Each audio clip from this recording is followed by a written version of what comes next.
మన బాబు గారి గిఫ్ట్గా ఇద్దాం. వీటి మీద మనం ఆలోచన చేయాలి.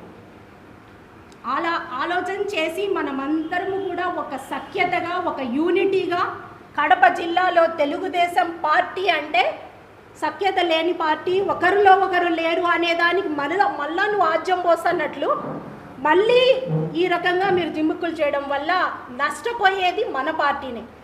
నేను మన పార్టీ అంటున్నా, ఎందుకంటే నా జీవితంలో నా కుటుంబం తర్వాత నేను తెలుగుదేశం పార్టీకి విధేయురాల్ని, కట్టుబడి ఉంటాను. మేము ఎన్నో కష్టాలకు నష్టాలకు ఓర్చి ఈరోజు ఎన్నో ఆర్థికంగా కూడా మేము ఇబ్బందులకు ఎదుర్కొని మేము పార్టీ కోసం పనిచేస్తూ ఉన్నాం. పైగా వాళ్ళు ఏదో పదవుల కోసము మమ్మల్ని ఏదో అన్నట్లు అనుకుంటా ఉన్నారు. ఇంతవరకు మాకు ఏ పదవి లేదు. సంవత్సర కాలం అయింది మా పార్టీ వచ్చి.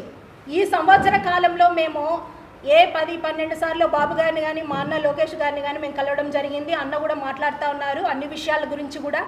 ఒక్కరోజు కూడా మేము పార్టీలో మాకు ఈ పదవి కావాలన్నా సంథింగ్ ఉమాదేవి పక్కన ఇది ఉండాలా ఒక అనేదే ఉండదు, మేమే ఏలొచ్చు అనే ముఖ్య ఉద్దేశంతో మా మామగారి మీద ఈరోజు ఆయన వయసు 75 సంవత్సరాలు, గౌరవప్రదంగా ఆయన జీవిస్తున్న విధానం స్ఫూర్తిదాయకం ప్రతి ఒక్కరికి.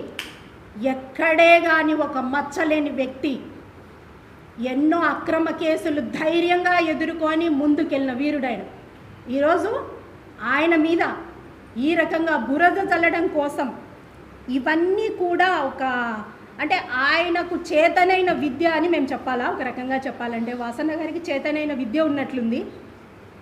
తిమిని చేసి ఈరోజు మామగారి మీద ఇలాంటి అభాండాలు వేయడం చాలా బాధాకరము.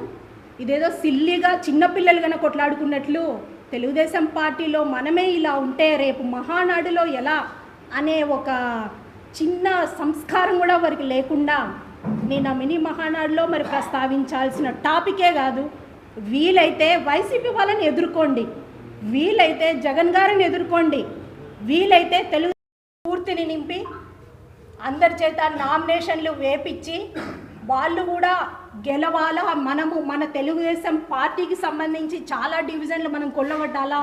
ఎటు తిరిగి మన చంద్రబాబు నాయుడు గారికి ఒక కడపలో తెలుగుదేశం పార్టీని గెలిచి చూపించి ఒక గిఫ్ట్గా మా లోకేష్ అన్నకి ఇవ్వాలా అనే ముఖ్య ఉద్దేశంతో మేము అహర్నిశలు ఆడవారమని లేకుండా ఇంట్లో చిన్న బిడ్డలు కానివ్వంచి నా కుటుంబం మొత్తం, నా కుటుంబం అని చెప్పకూడదు, నా డివిజన్ ప్రజానీకం మొత్తం మేము ఎంతో కష్టపడి గెలుపొందినాం. ఆ విషయం కూడా వాసన్నకు తెలుసు. మా సత్తా ఏందో, మా శక్తి సామర్థ్యాలు ఏందో కూడా వాళ్ళకు తెలుసు.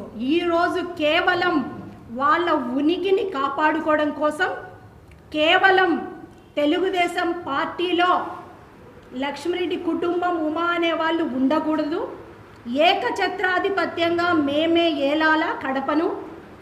మా కడపలో తెలుగుదేశం పార్టీకి సంబంధించి వారు లేకుండా తుడిచిపెట్టుకుపోతే మాకు ఇంకా తిరిగే ఉండదు.